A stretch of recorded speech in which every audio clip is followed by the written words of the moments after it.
one of the things I wanted to get to was books I read at the end of the year, because I read 3 books over the course of last year, which was a huge milestone for me because I don't even remember the last time before that. Like maybe in elementary school was the last time I like really sat down and read a book like all the way through because I was a gamer and I sort of dropped books. My attention span wasn't really there for them, and so I just sort of dropped it. I think the last book I read like fully all the way through, was like Harry Potter and the Chamber of Secrets.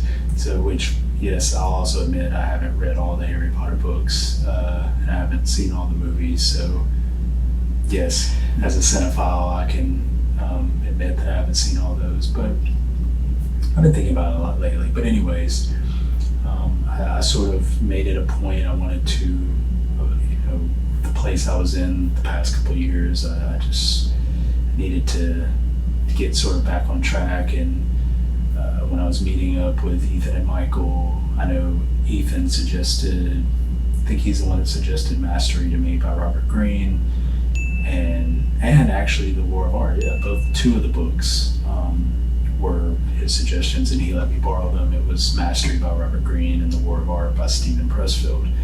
And I'll admit, both of these books like completely changed my life. Like I'll never think about life or pursuing, things that I want to do or how I want my life to be. I'll never think about that the same way ever again.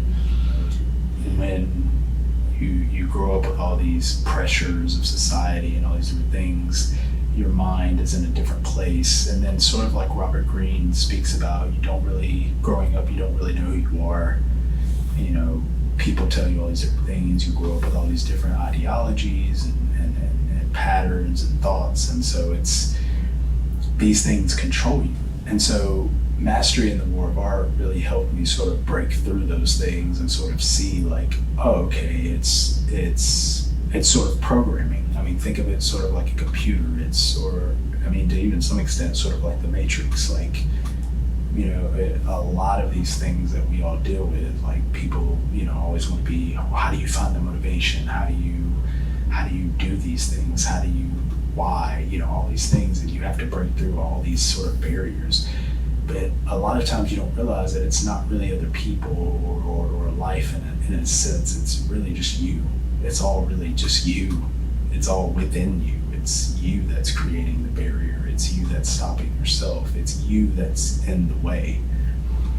And so, these books, I'll never think about creativity and self-mastery the same way again. And I'm really thankful to Ethan for recommending them to me because they were great reads. And honestly, I really want to buy my own copies because I'd really like to reread them again and especially reread certain chapters, because I just think these are those types of books that you definitely need to revisit, ever so often, just to, sort of refresh your memory and just maybe even sort of, because it's always a process anyway. You can read books, you can do all these things, but we're still human. Sometimes the negativity tries to creep in and different things like that. And sometimes you might find yourself, kind of drifting back to some old things. And so sometimes it's just good to sort of be like, all right, I need to like, get back into this. I really think there's just so much knowledge just sitting like in books that people just aren't, they're just letting it sit there. I mean, yeah, you have YouTube. There's a lot of this stuff that's online and people are putting out for free, sure. But I still think, books are very valuable. And I mean, you don't even have to read the physical one. You have audiobooks, you have the Kindles and things like that, where you can just read the ebook, all kinds of stuff. You can read it on your phone or your tablet, whatever. So James Cameron released concept art for Avatar 2, and I saw he sort of shared the tweet, and he said, the number of idiots scoring easy feel-good internet points dunking on Cameron is astounding. This dude no-scoped the highest grossing movie of all time. It took Marvel 20 movies worth of foreplay foreplay. That's actually hilarious to even approach that monumental accomplishment. And of course, this caused a big stir because, I mean, anytime, it seems like anytime anyone mentions Avatar, it's like everyone just basically shits on it. And as far as the story, I mean, it was fine. I mean, it was a great cinematic experience. Yes, a lot of people think or say 3D was the only reason it made a lot of money or whatever, but I don't know. I saw it multiple times in theaters, and people say it has no cultural impact, but I mean, there were people who saw it multiple times in theaters. There's a whole like bunch of people who started studying the Na'vi language and the culture. I mean, there were people like literally turning themselves into blue people. Like, I mean, this movie it was a phenomenon for a while, but I mean, you gotta realize like this was 2009. He didn't really immediately rush out to make a sequel like most studios and most people would do. They would have a sequel out the next year or the next couple of years, whatever.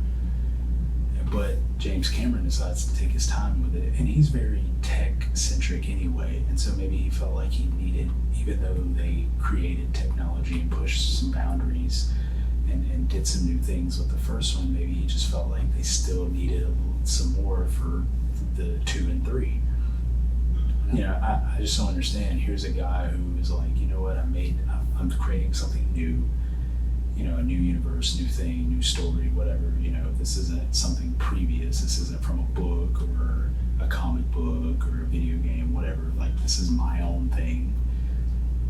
And I'm going to take my time with it and actually try to give you guys the best versions of these. And people shit on it. And I mean, for Christ's sakes, like, this guy's made 2 of the greatest sequels ever made. Do you know, first of all, how hard it is to even make a sequel that is as good or better than the first? This guy's done it twice. Aliens and Terminator 2. Like, do people really believe Avatar 2 is going to be bad or worse than the first one? If anything, it's probably going to take more risk or be more what people want. I mean, this guy's obviously good at sequels. I mean, although I prefer Alien to Aliens, I know I'm in the minority for that. That's just because I prefer Alien to be horror, sci-fi horror, more than sci-fi action with horror elements. And I mean, if we want to talk about originality, all these things, like, I really think people should like take classes or learn storytelling techniques, because I think then they'll realize that all their favorite things aren't as original as they think they are. You know, everybody thinks all these other movies and all these other franchises, but I mean, if we sat down and looked at all the influences on Star Wars, The Matrix, like Harry Potter, like all these stories, you would realize like how much they've actually borrowed or stole from other things. I mean, Quentin Tarantino is famously known for saying like, I steal from every movie ever made. Like, that's art. Like, everybody does that. Like, that's a thing. So I just, and of course people are entitled to their own opinions. You may have watched Avatar and just genuinely didn't like it. I get that. I'm not trying to say you're not allowed to dislike it. It's just, to me it seems like people, it's more like groupthink. It's just more like, oh, everybody else hates it and it's cool to shit on it and it's been so long, like, who really wants to see this? But you're just like, but what do you mean who wants to see this? They made a fucking Blade Runner sequel and people went to see that. How many people really wanted, like, how many people were really like begging for a Blade Runner sequel? Like, that's gotta be, like, whoever pitched that movie, like, that had to be one of the worst ideas ever at the time. Like really, you want to make a sequel to this movie? Like, how old is it? And it didn't even really like do that well initially. Like, the first one didn't even, like, I mean, I'm just saying, like, I feel like people have given passes to so many other things and other movies or other franchises, but for some reason it's like Avatar, people are like, like, I want to hate on it, and you're like, I don't get it. It's just a fun, like, it's still fun. I don't need 3D. Like, it's still a fun movie. It keeps in line with that basic story of just someone going through a journey and changing and then doing what's right and going against evil. Good versus, I mean, this is A New Hope. This is the first Matrix. Like, these are all the same things, just told through a different lens. Why is Avatar any different? Like, I don't get it. Why is it? I don't know. It's just weird to me. Like I don't really understand why it's cool or why this started in the first place. Like it's just so weird. I feel like all the arguments are just like there's no weight to them.